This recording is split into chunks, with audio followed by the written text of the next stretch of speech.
सोने को साख से जोड़कर देखने वालों ने तब तक आसमान सिर पर उठा लिया था जब तक पीआईबी फैक्ट चेक ने साफ साफ नहीं बता दिया कि सोना बेचने की खबर पूरी तरह फेक यानी फर्जी है। भारत में सोना सिर्फ बहुमूल्य धातु नहीं बल्कि मुश्किल वक्त का सबसे बड़ा भरोसा है। ऐसे में जब यह खबर आई कि रिजर्व बैंक ने चुपचाप अपना सोना बेच दिया है तो खलबली मच गई। जिन्हें यकीन नहीं था वो पड़ताल में जुट गए। इस वीडियो में हम आपको बताएंगे आखिर यह अफवाह कहां से शुरू हुई, सरकार ने इसे खारिज करते हुए क्या कहा, सोने के भंडार के मामले में भारत दुनिया में किस नंबर पर है और हम भारतीयों के पास कुल कितना सोना होने का अनुमान है। मशहूर फाइनेंशियल न्यूज नेटवर्क ब्लूमबर्ग की अनुमान नुमा रिपोर्ट को पूरी अफवाह का आधार बताया जा रहा है। रिपोर्ट के मुताबिक यह दावा किया गया कि आरबीआई ने चुपचाप 12 अरब डॉलर यानी करीब 1.14 लाख करोड़ रुपए का सोना बेच दिया है। खबर में दावा किया गया कि केंद्रीय बैंक यानी आरबीआई ने 22 मई को समाप्त हुए 2 हफ्तों के भीतर यह कदम उठाया जिससे मिडिल ईस्ट के तनाव के बीच देश के विदेशी मुद्रा भंडार यानी फॉरेक्स रिजर्व को बचाया जा सके। ब्लूमबर्ग ने रिपोर्ट में अंदेशा जताया था कि भारत ने अपने फॉरेन एक्सचेंज एसेट्स को सहारा देने के लिए गोल्ड रिजर्व का एक हिस्सा बाजार में बेचा है। यह रिपोर्ट सामने आने के ठीक एक दिन बाद भारत सरकार ने इसे खारिज कर दिया। पीआईबी यानी प्रेस इंफॉर्मेशन ब्यूरो के फैक्ट चेक विंग ने सच को सामने रखा।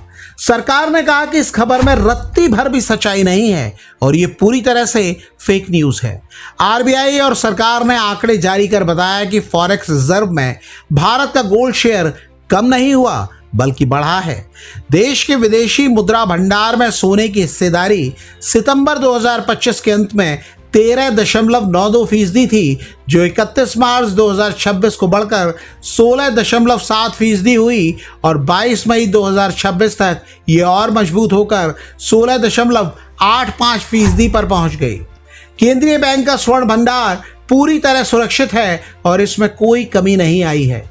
आरबीआई ने साफ किया कि वो हर महीने अपने मासिक बुलेटिन में सोने के फिजिकल स्टॉक का पूरा डेटा पारदर्शी तरीके से देश के सामने रखता है। ताजा बुलेटिन के अनुसार भारत का कुल गोल्ड स्टॉक 880.52 मीट्रिक टन है यानी केंद्रीय बैंक ने 1 ग्राम भी सोना नहीं बेचा है। अब सवाल है कि ब्लूमबर्ग ने फेक खबर क्यों दी। मीडिया रिपोर्टों के मुताबिक ब्लूमबर्ग इकोनॉमिक्स के अर्थशास्त्री अभिषेक गुप्ता ने एक आकलन किया था। उन्होंने देखा कि गोल्ड पर इंपोर्ट ड्यूटी बढ़ने के बावजूद आरबीआई के बुलियन रिजर्व के वैल्यू में फर्क आ रहा था। इसी आधार पर उन्होंने अनुमान लगा लिया कि आरबीआई ने इस दौरान 12 बिलियन डॉलर का सोना बेचकर 7.5 बिलियन डॉलर के फॉरेन करेंसी एसेट्स खरीदे होंगे। ये सिर्फ एक कयास था जिसे सच मान लिया गया। अगर आप जानना चाहते हैं कि भारत का ये 880.52 मीट्रिक टन सोना आखिर रहता कहाँ है तो जान लीजिए। मीडिया रिपोर्ट इसके बारे में जानकारी देती है और वो बताती है कि कुल खजाने का लगभग 77% हिस्सा भारत की अपनी घरेलू तिजोरियों में सुरक्षित है। पिछले 6 महीने पहले तक केवल 66% सोना ही भारत में रहता था, लेकिन आरबीआई धीरे धीरे अपने सोने को वापस देश में ला रहा है। बाकी हिस्सा बैंक ऑफ इंग्लैंड और बैंक फॉर इंटरनेशनल सेटलमेंट्स के पास सुरक्षित है। सोने को लेकर जारी चर्चा ने आम लोगों के मन में एक और बुनियादी सवाल खड़ा कर दिया है। हम रोज सुबह अखबारों और टीवी पर सोने के बदलते दाम देखते हैं। अब सवाल यह है कि आखिर रोज सुबह उठकर कौन तय करता है कि सोने की कीमत आज ये होगी, अब ये होगी, क्या हर दिन इसका भाव बदलना वाकई जरूरी है? तो जान लीजिए कि भारत में सोने की कीमतें किसी एक व्यक्ति या सरकार के इशारे पर तय नहीं होती। देश में रोजाना सोने का आधिकारिक भाव तय करने का जिम्मा Indian Boolean and jewellers association यानी IBJA के पास है। एसोसिएशन देश के प्रमुख शहरों के बड़े ज्वेलर्स से फीडबैक लेती है और डिमांड सप्लाई को देखकर रोज सुबह शाम एक बेंचमार्क रेट जारी करती है। सोने के दाम का रोज बदलना एक बेहद जरूरी और स्वाभाविक प्रक्रिया है। सोना इंटरनेशनल कमोडिटी है। लंदन बुलियन मार्केट जैसे वैश्विक बाजारों में होने वाली हलचल, डॉलर के उतार चढ़ाव और अंतर्राष्ट्रीय सेंटिमेंट्स का सीधा असर भारत के बाजार पर भी पड़ता है। जब भी दुनिया में कहीं तनाव बढ़ता है तो निवेशक सुरक्षित निवेश के लिए सोने की तरफ भागते हैं, जिससे इसकी कीमतें बदल जाती हैं।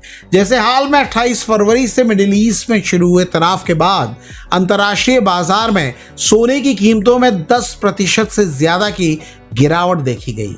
इसी उठापटक के बीच कांग्रेस सांसद शशि थरूर ने भी अपने एक लेख में कहा कि भारत में सोने में काफी संभावनाएं हैं, लेकिन हमारे यहाँ इसका घरेलू प्रोडक्शन अब भी बहुत कम है, जिसके कारण हम पूरी तरह आयात पर ही निर्भर हैं। अब बात करते हैं सबसे दिलचस्प सवाल की। भारत के पास कुल कितना सोना है? IIM अहमदाबाद के इंडिया गोल्ड पॉलिसी सेंटर की प्रमुख प्रोफेसर सुंदरावल्ली नारायण स्वामी के मुताबिक इस भंडार को मुख्य रूप से 3 हिस्सों में देखा जा सकता है। पहला है RBI का आधिकारिक भंडार, जो वर्ल्ड गोल्ड काउंसिल के आंकड़ों के मुताबिक अब 800 टन तक पहुंच चुका है, जिसके बारे में इस वीडियो में हमने आपको पहले भी जानकारी दी है। दूसरा हिस्सा है हमारी खदानों में मौजूद सोना। भारत में करीब 518.23 मिलियन टन सोने का अयस्क मौजूद है, लेकिन प्रोफेसर सुंदरावल्ली स्पष्ट करती हैं कि ये शुद्ध सोना नहीं है। इस पूरे अयस्क को रिफाइन करके केवल 500 से 600 टन असली शुद्ध सोना ही निकाला जा सकता है। तीसरा और सबसे बड़ा हिस्सा है भारतीय घरों और मंदिरों में जमा सोना। मीडिया रिपोर्टों में जानकारों के हवाले से दावा किया गया है कि भारत की असली आर्थिक ताकत देश के आम लोगों के पास जमा सोना है। अनुमान है कि भारतीय परिवारों के पास 25,000 से 27,000 टन सोना जमा है। ये माना जाता है कि भारत में हर साल 600 से 700 टन सोना आयात होता है और निर्यात ना के बराबर होता है।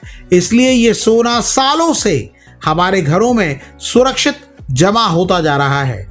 अगर आधिकारिक सरकारी खजाने यानी ऑफिशियल गोल्ड रिजर्व की बात करें तो भारत दुनिया में 9वें नंबर पर है। वर्ल्ड गोल्ड काउंसिल के अनुसार 8,133 टन के साथ अमेरिका पहले नंबर पर है।